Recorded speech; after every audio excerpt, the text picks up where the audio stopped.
You can have a visual representation of entities such as a differential drive that is different from the physical representation. This video shows you how to create a differential drive from a model. To set this up, I am going to create the ground by clicking on the ground tool.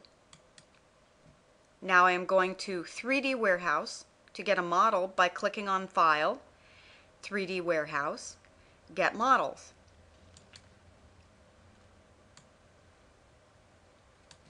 In the search box, I'll type three-wheel buggy and return to find a model for my differential drive.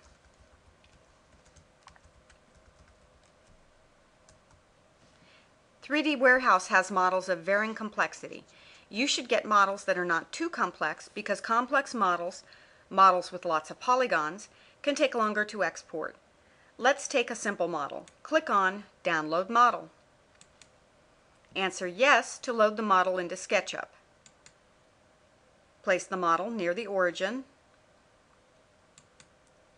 The model is already pointing in the negative red direction, so it is not necessary to create temporary axes or rotate the model. Now, let's create the differential drive from the model. First, create a wheel axle and place it in front of one of the wheels. Orient it so it is facing the negative red axis. Use the scale tool to make it larger by pulling one of the corner knobs.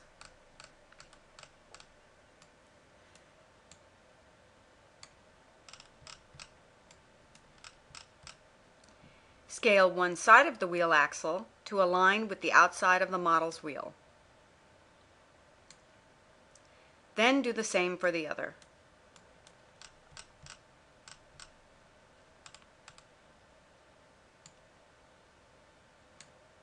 Scale the height so that it matches the models.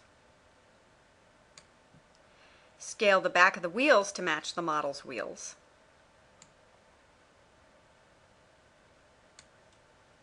Scale the front of the wheels to match the model's wheels. Now for the caster wheel. Let's use the tape measure to measure the diameter of the wheel.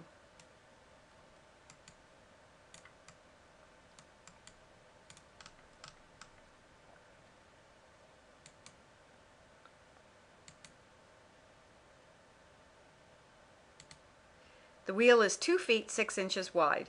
Let's create a sphere that has a radius of half that size, 1 foot 3 inches.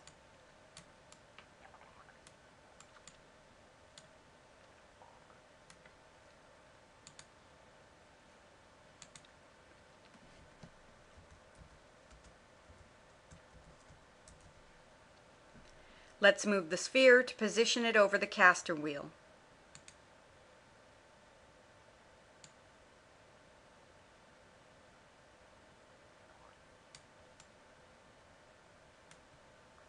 Now we need a chassis. Let's use the front of the model to create a box.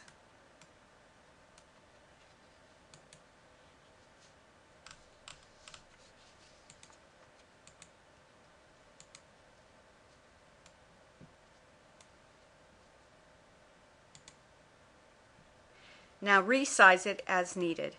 There are several possibilities to choose from.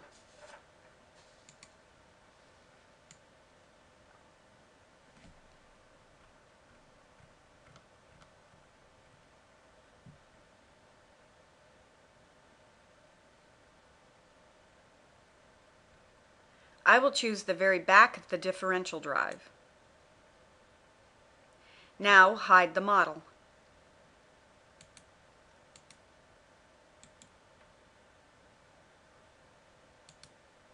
Select the entities that make up the differential drive and group them and set its type to differential drive.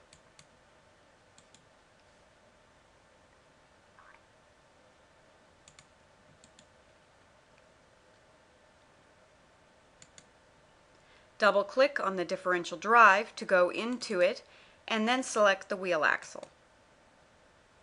Right-click, select Inspector, and set the left and right wheel power to 0.4 and 0.3.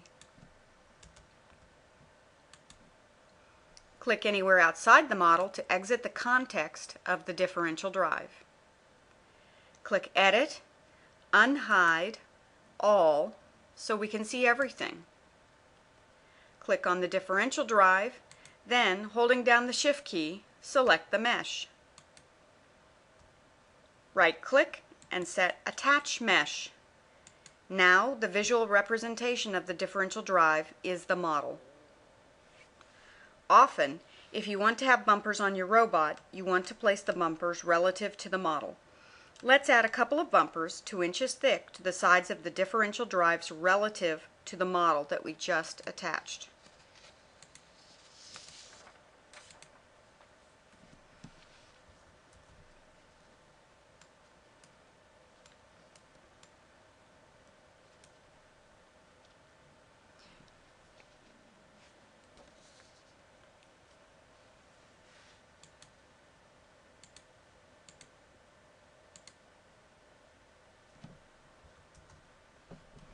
We'll name them left bumper and right bumper, which will be the name that you can use to refer to them in your control software.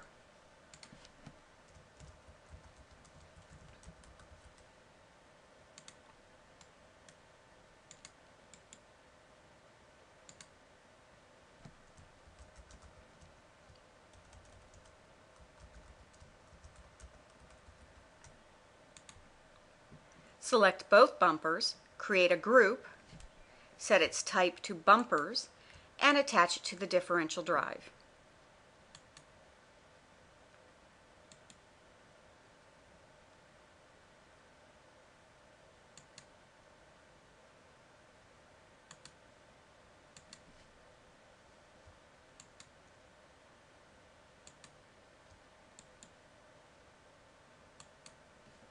Now select everything and group it so all the components of the robot stay fixed relative to each other. Orient the robot any way we want to.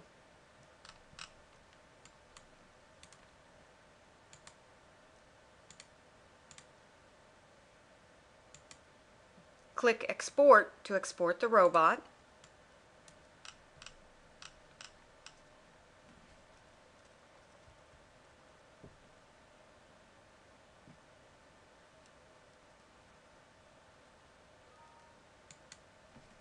I have an AR enabled project in Visual Studio set up to use this model, so press F5 again to run the simulation.